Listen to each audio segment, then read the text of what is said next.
For decades, it was the most glamorous show on earth. Supermodels, diamond-encrusted lingerie, angel wings worth millions. Victoria's Secret wasn't just a brand, it was a fantasy, an empire.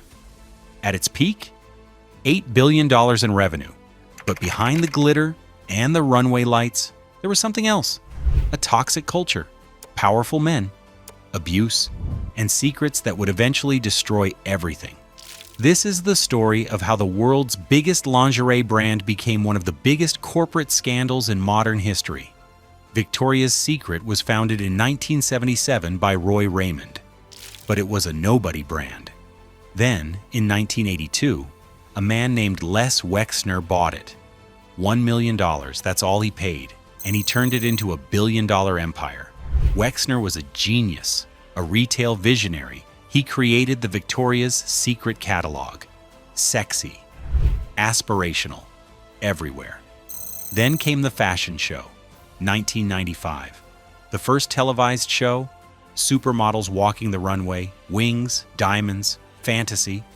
The angels became celebrities, global icons. Victoria's Secret dominated the industry. No competition. By the 2000s, it wasn't just lingerie, it was culture. Every woman wanted to be an angel.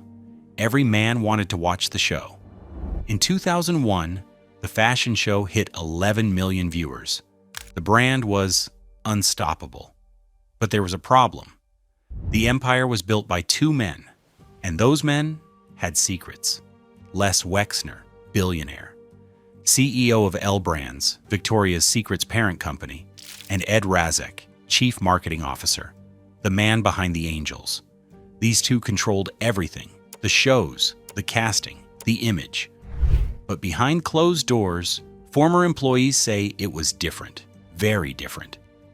See, according to a New York Times investigation that interviewed over 30 former executives and models. Razek would allegedly touch models inappropriately, ask them to sit on his lap, try to kiss them. At a 2018 fitting, witnesses say he made lewd comments about supermodel Bella Hadid's body in front of everyone. Multiple complaints were filed to HR. Nothing happened. Models who rejected his advances, they disappeared from the runway. Andy Muise, a rising angel, 19 years old. She says Razek invited her to what she thought was a business dinner. He tried to kiss her, sent suggestive emails for months. When she refused a private dinner at his home, she wasn't cast in the next show, 4 years on the runway, gone. But Wexner, he knew. According to former executives, complaints reached the top. Wexner did nothing. Razek was his proxy, untouchable. One former PR executive, Casey Crowe Taylor, described it like this. This abuse was just laughed off and accepted as normal. It was almost like brainwashing. But the abuse wasn't just internal. There was something much darker. Jeffrey Epstein. You know the name. But here's what most people don't know. For nearly 20 years, Epstein was Les Wexner's financial advisor. Wexner gave him power of attorney, control over his fortune. Epstein managed billions. But that's not all. In the mid-1990s, Epstein started posing as a Victoria's Secret model recruiter. He wasn't. He would approach young women, aspiring models, tell them he could get them into Victoria's Secret, get them to his hotel room, and then, in 1997, model Alicia Arden met Epstein at a hotel in Santa Monica. She thought it was an audition. He groped her. She filed a police report. Nothing happened. In 1996, artist Maria Farmer was working at Wexner's Ohio estate. She says she was assaulted by Epstein and Ghislaine Maxwell on Wexner's property with his security. She reported it to the FBI. Still, nothing. Here's the thing. Victoria's Secret executives knew. In 1993, a female executive told Wexner that Epstein was posing as a recruiter. Wexner said he would put a stop to it. He didn't.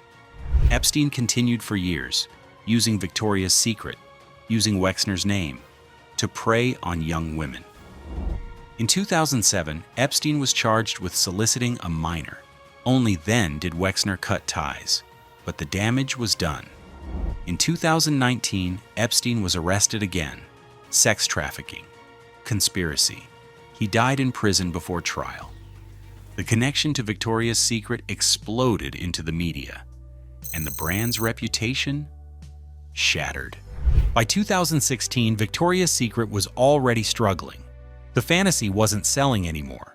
Customers wanted inclusivity, body positivity. Victoria's Secret offered skinny models and an outdated male fantasy. In 2018, Razek told Vogue that Victoria's Secret had no interest in plus-size or transgender models. "The show is a fantasy," he said. The backlash was immediate. Then came the New York Times investigation in 2020. Razek stepped down in 2019. Wexner followed in 2020. But it was too late. Sales had dropped by over $2 billion since 2015. The fashion show, canceled in 2019, never came back. In 2021, Victoria's Secret closed 250 stores. The Angels fired. The empire Les Wexner built was crumbling, and the world was watching.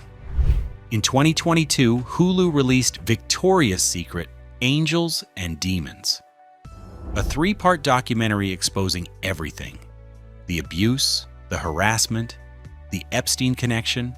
The brand tried to rebrand, new leadership, diversity campaigns, but the stain was permanent. Victoria's Secret went from being the gold standard to a cautionary tale. So what can businesses learn from this disaster? First, culture starts at the top. Wexner and Razek weren't just executives, they were the brand. And when they allowed abuse, they destroyed everything. Second, ignoring complaints doesn't make them go away. Victoria's Secret had dozens of HR complaints. They were buried until they exploded. Third, no brand is too big to fail. Victoria's Secret was worth $8 billion. It seemed invincible. But when your values don't match your customers, you lose. The world changed. The Me Too movement, body positivity, inclusivity.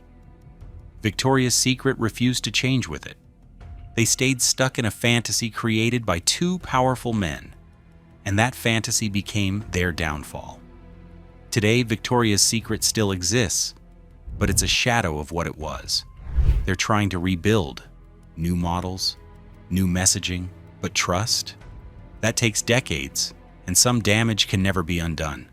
Victoria's Secret was built on beauty, fantasy, and spectacle, but underneath, abuse, misogyny, complicity.